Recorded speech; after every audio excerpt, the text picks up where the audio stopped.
Guys, everyone knows the story of Ramayana to be the most revered and epic tale of India, like the backbone and base of the Indian Hindu culture. And this is a story of a man called Sri Ram who lived 5,000 years ago. But what if the tale and the events of Ramayana took place far in the future? What if the story of Ramayana took place in the Kali Yuga? Let's find out.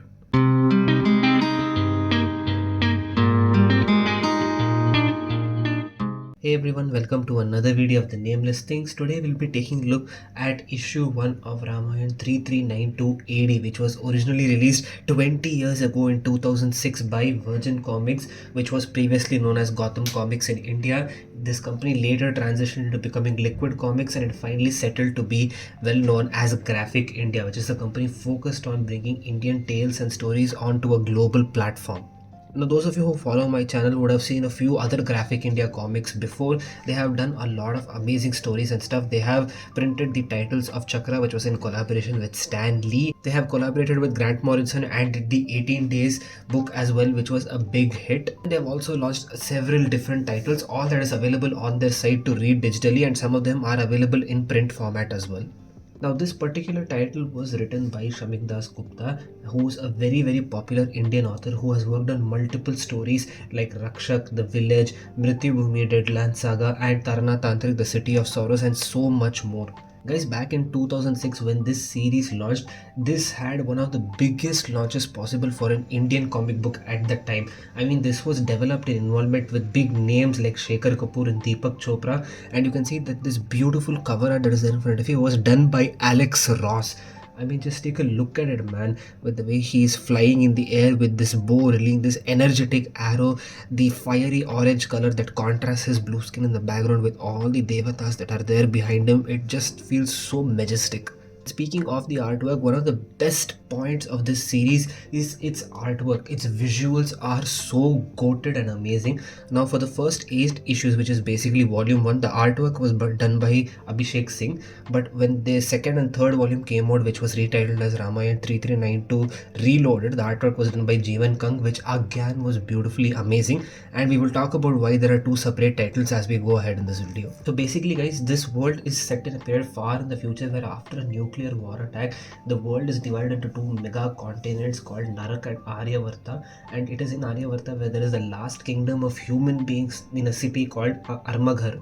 And basically, guys, this world is set in a place where everything is dark and cloudy because the whole world is covered in black smog. Only this last city of humans have this kind of advanced technology that is giving a ray of light into their city. So if you look at this whole world establishment that is done outside where it is all gloomy and desert like, it is meant to represent the far future times of our cities and worlds as we go into the horrible times of the Kali Yuga. And if you look at the way the world has been designed, these human cities, the Rakshas cities, you will feel that they are heavily inspired by movies like Dune, Mad Max Fury Road, and also Kalki 2898 AD. But guys, don't be mistaken. If anything, movies like Kalki have taken inspiration from this book because this book came out 20 years ago. So the vision by the writers and the artists was insane. Now guys, as I said, the last human city exists in a city called Armaghar, which is ruled by the leader who is known as Dashareth, and he has his 4 sons, which is Rama, Lakshmana, Bharata and Shatrughna, and these are all Kshatriyas who are tasked with looking after the human population. I have taken the book out of the bag and the board, and as you can see here, it is a beautifully presenting copy. There's only one minus point about this book is the fact that there is a small bending over here, which is, really wrecking my heart. It just stands out over there, but overall it's in pretty good condition, guys.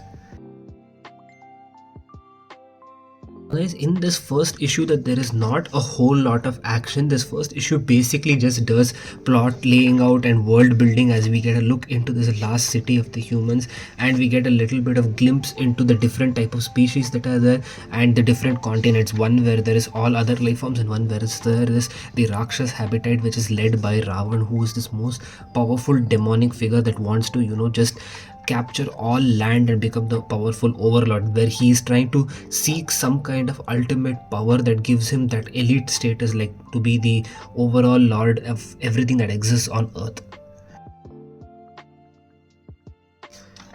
As you can see here guys, there is a poster. This poster is basically the cover art itself of Sri Ram flying around in that orangey background that was done by Alex Ross. It is a beautiful poster, but I don't want to pluck it out because I'm afraid it will ruin the condition of the book, so I'm just going to leave it in here. But if you want just a glimpse, you can just see it is the same poster as the cover art. I'm just not going to pluck it, I'm going to leave it in here. This was something Gotham Comics used to do back in their early days, where they used to put posters in some of their important comics or in some of their anniversary comic book issues. And I used to have a few of them. I still have a few of them, but I used to have a lot more when I was young back then.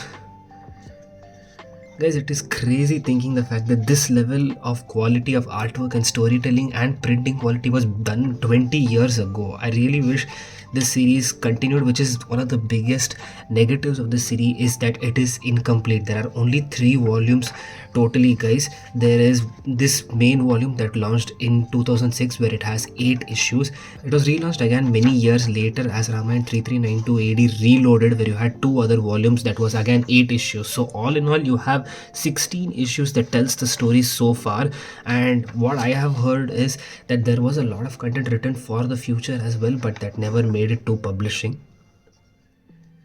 So guys, as I said at the start of this review, this is not a retelling of the original story that we know. This is a reimagining of what if this event and story took place far in the future. It follows all the important plot lines of the original story with the characters, where they meet and what their motivations are, but it is all retold with new motivations and with new dynamics that is shared in the character. And as you saw through the artwork of this first issue, so the tone and theme is very dark and atmospheric, meant to signify this horrible post-apocalyptic world that they live in, and where this one society was meant to be this ray of hope. And as you can see through this artwork, the characterization of Ram itself is in contrast with other people, as he's the only one who is blue, and that also holds a certain value, which is explained in the later issues as well. So as a first issue, this does very well with building of the world and explaining the characters, and even setting up the initial situation where there appears to be an initial confrontation with the Rakshas army too. So guys, over the years this series was relaunched, like I said, as Reloaded, but there was also many different printings available, guys. So the original single issues were printed under Virgin Comics, and you can find all the original single issues of the 8 issues that were released back then, and you can even find the other 8 issues of the Reloaded version as well. If you look over eBay, a lot of them will be available in America. Also, they are available in trade paperback formats as well, that was relaunched in 2014 under the company's name of Graphic India, and I believe that there is also an Italian version available. But I don't think there is a Hindi version available, which I think it is weird. I mean, if you were going to go to the extent of printing it in Italian, you can also print it in Hindi. I don't know why they didn't do that. And of course, there are a lot of free comic book day versions of this comic book as well, because Graphic India printed this for all the free comic book days event, like in the year of 2014, 2017, 2006 when this originally launched. So you can find a couple of those copies as well. So guys, even with its incomplete story, this series is still one of the boldest reinterpretations of the most well-known tale of this country, guys. And I'm saying this like even after 20 years, it feels so refreshing and so interesting to read that if this series got a continuation of, I would definitely pick up every single book that released and complete the whole set. So at the end of it, if you ask me if it is worth reading, I would absolutely tell you that it is worth reading. The only reason you will be let down is because it is incomplete, and I don't think the makers are going to get back anytime soon to complete this, which is very, very disheartening for me to say. If any of the makers or Graphic India is somehow watching this video, I would really request that you guys get back to making this. I know you're a lot more focused on bringing animated content and visual media, but please do put out comics more frequently. I don't know why they've stopped in the past few years. They had amazing potential if they continue their lines again. I hope you guys liked today's video and review. If you did, you can hit the thumbs up button, you can share this with your friends, you can subscribe to this channel to stay tuned for more such videos. Let me know your thoughts about this book, this series, and what other titles from Graphic India you like a lot, and I will catch you guys next time.